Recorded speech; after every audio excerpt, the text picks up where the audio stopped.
Assalamualaikum warahmatullahi wabarakatuh. Gimana kabarnya semua? Semoga dalam keadaan baik-baik saja ya. Dari coba kita flashback lagi kasus Vina ini yang terkait dengan statement-statement yang telah disampaikan oleh para bintang. Yang awalnya yang membuat kita terlena begitu kan dengan kepastian dari kasus ini bahwa ini pasti akan menemukan titik terang secepatnya begitu kan. Tapi seiring perjalanan waktu semeton kok episode ini kok semakin nambah begitu ya. Jadi gimana sih tanggapan 5 bintang ini semeton ya dalam menanggapi kasus Vina ini dulu ya. Ini dia. Rudiana. Assalamualaikum warahmatullahi wabarakatuh. Itu dulu. Pada kesempatan ini saya mengharapkan pada seluruh warga negara Indonesia, saya adalah orang tua kandung dari almarhum Muhammad Rizky Rudiana atau Eki. Saya mohon kepada seluruh warga negara Indonesia agar jangan membuat kami lebih sakit. Eki adalah anak kandung kami yang mana menjadi korban daripada kelompok-kelompok yang kejam. Indra Jafar. Sebelum dimakamkan melihat tanda luka juga memang agak sedikit mencurigakan walaupun belum didalami. Kemudian juga informasi yang datang ke TKP sana, kemudian informasi juga dari teman-temannya itu yang membuat jadi ada keraguan kejanggalan, sehingga kita coba lakukan lidik lebih dalam lagi. Jules Abraham Abbas menyuruh dan mengejar korban Rizky dan korban Vina dengan menggunakan sepeda motor Honda Beat warna orange. Selanjutnya memukul korban Rizky dan korban Vina menggunakan balok kayu, kemudian membonceng korban Rizky dan korban Vina menuju TKP bersama dengan saksi, memukul korban Rizky menggunakan balok kayu, lalu memperkosa korban Vina dan membunuh korban Vina dengan cara dipukul menggunakan balok kayu. Surawan. Ini yang menjadi kendala selama ini bahwa dari ke-8 yang saat ini sedang menjalani hukuman atau misalkan identitas secara pasti ketiganya. Jadi mereka selama ini hanya tahu nama panggilan tetapi tidak mengetahui asal-usul mereka maupun nama lengkap mereka. Sandi Nugroho. Cenderung berbohong ketika diminta keterangan. Jadi keterangannya berubah-ubah. Ini dari keterangan Bapas. Jadi itu bagian sedikit informasi bahwa yang disampaikan bahwa seperti hanya mendapat intimidasi dan lain sebagainya, ini bukti bahwa penyidik berhati-hati secara profesional ketika melaksanakan pemeriksaan. Nah itu ya yang kemarin awal-awal kasus ini memang memberikan kita sebuah angin segar begitu ya, sehingga apa yang kita harapkan awal-awalnya bahwa Vina dan Eki akan mendapatkan keadilan begitu kan. Yang jadi pertanyaan dengan seiring bergulirnya waktu ya, ada juga statement kemarin bahwa keadilan akan menemukan jalannya. Lambat laun kini mulai terbuka begitu ya, dan kita tahu sekarang peran mereka masing-masing begitu. Tapi yang jadi pertanyaan, kemana mereka sekarang ya? Kemana mereka orang-orang yang memberikan angin segar dulu begitu. Dan kalau kita merujuk pada video-video yang tadi semeton ya, bahwa Peggy Setiawan si tukang bangunan kemarin ditangkap dituduh sebagai dalang dari semua kejadian ini. Dan akhirnya juga terbukti bahwa Peggy bukan dalang dari semuanya. Artinya bahwa seharusnya juga yang ditangkap 78 orang ini juga harus bebas, karena dalangnya terbukti tidak melakukan atau salah tangkap. Tapi kenapa sekarang yang 78 orang ini kok terpisah jadinya begitu ya? Ada juga sempat kemarin 3 terpilih DPO dihapus menjadi 2, dan sekarang DP itu pun apakah benar apa tidak, jadi pertanyaan juga ya. Dan ini juga ada juga kemarin angin segar setelah bergulirnya kasus ini semeton ya, berfokus pada satu orang begitu ya, yaitu mohon maaf ya si Ibtu R, bahwa dalang dari kasus ini begitu. Akhirnya juga netizen memberikan masukan, memberikan komenan segala macam untuk bagaimana sih seharusnya Ibtu R ini diberhentikan lah begitu. Terus didesak oleh para netizen, akhirnya juga juga ada kemarin informasi bahwa akhirnya diberhentikan. Tapi tidak ada bukti ya. Banyak juga netizen menyampaikan kemarin ini adalah masih aktif. Jadi gimana ini? Coba kita saksikan kembali ya pernyataan yang menyatakan bahwa si Ibtu R ini sudah diberhentikan. Ini dia. Terhadap pelanggaran kode etik profesi Polri ataupun tindakan untuk merusak, menghilangkan barang bukti, mengaburkan, dan merekayasa dengan melakukan mutasi ke Yanma Polri, dan saat ini semuanya dilakukan pemeriksaan. Kita juga telah melakukan penempatan khusus kepada 4 personel beberapa waktu yang lalu, 1 bintang 2, 2 bintang 1, 2 kombes, 3 AKBP, 2 kompol, dan 1 AKP. Dan ini kemungkinan masih bisa bertambah. Selanjutnya, untuk menjaga transparansi dan akuntabilitas dalam penanganan kasus ini, kita telah melibatkan pihak-pihak eksternal seperti rekan-rekan di Komnas HAM yang saat ini masih terus bekerja, dan juga mitra kami di Kompolnas selaku pengawas kepolisian.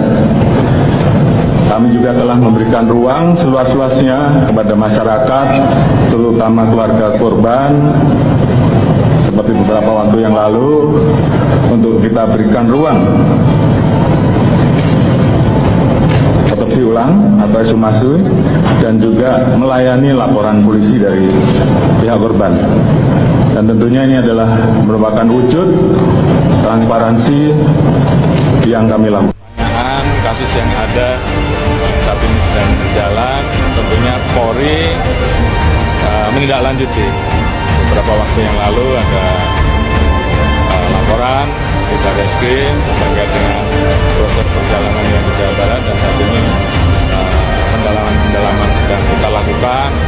Propam kita turunkan, Irwasum kita turunkan untuk melakukan pendalaman terkait dengan peristiwa yang ada. Walaupun sudah terjadi 8 tahun yang lalu ya, 2016, namun tentunya kami memiliki kewajiban untuk melakukan pendalaman, sehingga kemudian pada saatnya setelah semuanya lengkap kita akan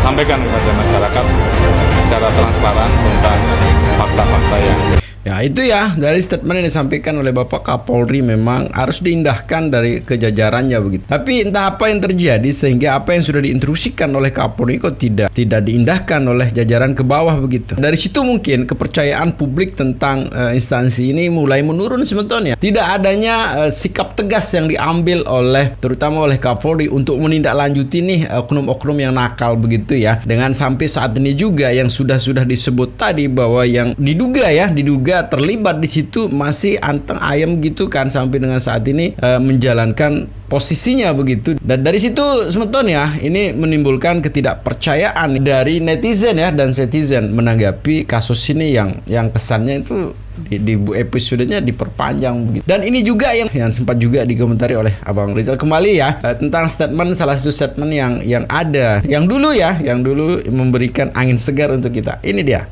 Melakukan perlawanan bernama Peggy Setiawan, bukan Peggy Perong, Peggy Setiawan namanya.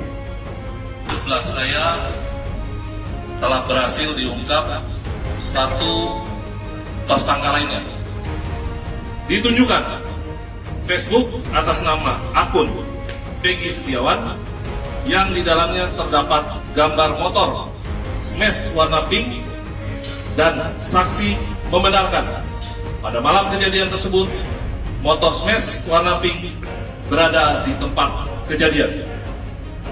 Saksi melihat PS alias Perong alias Robi Irawan melempari dan mengejar kedua korban yang sedang mengendarai sepeda motor Yamaha Xeon warna hijau kuning. Tersangka ya, sudah untuk Sudah ya. Tunggu. Agar tertib rekan-rekan. Ya, tunggu. Sabar. Tunggu, sabar ya. Sabar. Ya. Kami persilahkan. Jadi nanti kita akan mendengarkan keterangan dari tersangka. Oke, silakan. Ya, bawa. Sudah. Berlapang dada karena berhasil anggaplah memenuhi ekspektasi publik untuk mencari para DPO. Peggy Setiawan yang disebut-sebut punya alias sebagai Peggy Peron adalah salah satu DPO itu. Tapi anti klimaks, alih-alih kagum, alih-alih teryakinkan, warganet sejagat justru bertanya-tanya, benarkah orang ini DPO? Karena pada saat yang sama Polda Jabar tanpa melewati proses hukum apapun menganulir, menganggap fiktif para DPO lainnya. Sobat DN, dalam perbincangan di penjara Bang X Napi, ya, rekan-rekan tolong tertib, nanti kita sama-sama. Kita akan saksikan setelah ini. Peggy Setiawan memberikan dua kata kunci yang membuat orang kecil ini punya nyali sedemikian besar. Pertama adalah ketika dia melihat di meja pada saat jumpa pers itu berlangsung, foto keluarganya. Dan amunisi berikutnya yang dia punya adalah keyakinan dia bahwa Tuhan Maha Penolong. Ketika dia mendengar suara azan, ketika dia mendengar panggilan untuk sholat itu, semakin kuat semangatnya untuk melawan ketidakadilan yang sudah menimpa dirinya. Dua kata kunci, dua senjata utama, yaitu foto keluarga dan panggilan sholat dari Yang Maha Kuasa. Mendengar. Ketika press conference itu, jumpa pers itu yang medianya banyak, saya sih menangkapnya Mas Peggy itu tanggung-tanggung ketika bilang tidak melakukan itu dalam hati, itu tercekat tuh kayaknya tuh. Padahal kan tetap ada kesempatan untuk nekat, reak aja gitu. Apa di situ ada resikonya waktu itu kalau misalnya melakukan itu? Enggak, dari ya saya itu gini, pengen ngomong tapi saya masih menghormati yang ngomong dulu, yang masih yang di sebelah saya yang menerangin. Jadi saya tahan dulu. Kebetulan media di depan udah ngasih kode. Nah ketika saya itu pas lebih berani itu pas ketika media depan tuh ada yang ngasih kode, dari mulai tatapan mata, dari mulai tangan tuh segini. Nah itu lebih berani, karena yang lebih berani lagi saya pasti ngelihat aja, ngelihat foto keluarga saya di depan, foto keluarga saya, foto mama saya, adik-adik saya di depan jadi saksi. Saya tambah berani karena saya nggak mau nih harkat martabat keluarga saya diinjek-injek. Nah sementara kalau misalkan mereka boleh menuduh saya, memfitnah saya, tapi saya prinsip begini, jangan sentuh keluarga saya, jangan pernah injak harkat martabat keluarga saya. Belasan bahkan puluhan advokat berbondong-bondong siap untuk membela Peggy Setiawan tanpa bayaran. Hanya berangkat dari satu kesamaan, yaitu yakin orang ini, Peggy Setiawan ini, si kuli yang satu ini tidak melakukan apa yang dituduhkan kepada dirinya. Perjalanan sejarah menunjukkan Peggy Setiawan berhasil memenangkan pra-peradilan.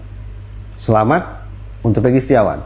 Sekaligus salut saya terhadap orang-orang semisal bernama Ibu Yanti, Pak Mohtar Effendi, dan juga Pak Tony. Advokat-advokat kampung yang sama sekali tidak kampungan, yang punya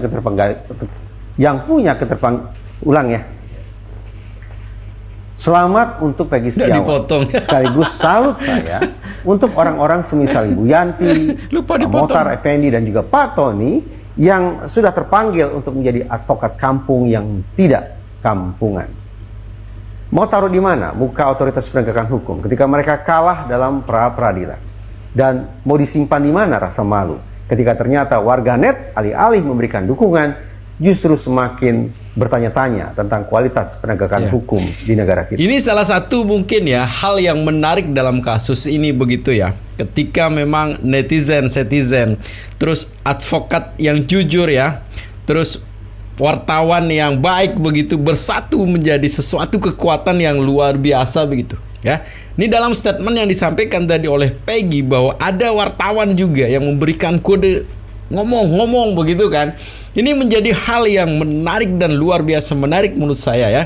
Ketika memang apa yang diperjuangkan rakyat kecil bersatu dengan advokat yang jujur, dengan wartawan yang baik, ini menimbulkan dan menjadikan sesuatu semangat dan spirit yang baru yang luar biasa yang mengawal kasus ini begitu. Dari dulu sampai sekarang sebetulnya 2 atau 3 bulan yang lalu juga sampai sekarang ini 3 kekuatan, 3 pilar ini masih kuat gitu ya dalam membela sekarang yang 7 apa 8 orang itu. Dan ini sebagai bukti juga sebetulnya bahwa tidak profesionalnya sebuah lembaga yang begitu kita hormati, begitu kita hargai sebetulnya dalam penindakan kasus ini begitu. Tidak dilakukannya pendalaman dulu dalam memutuskan dan dalam menentukan siapa yang menjadi pelaku. Ini hal yang konyol menurut saya dan ini adalah sebagai introspeksi ya untuk instansi ini agar kedepannya menjadi instansi yang dipercaya kembali oleh masyarakat dalam penegakan hukum ini begitu ya. Di akhir video selalu berurusan untuk jangan cepat termakan hoax, selalu jaga persatuan serta persaudaraan kita ya. Dan jangan nakal ya, karena nanti kalau nakal, saya sedikit nakal bisa berakibat fatal. Jadi segitu aja video sebetulnya. Assalamualaikum warahmatullahi wabarakatuh.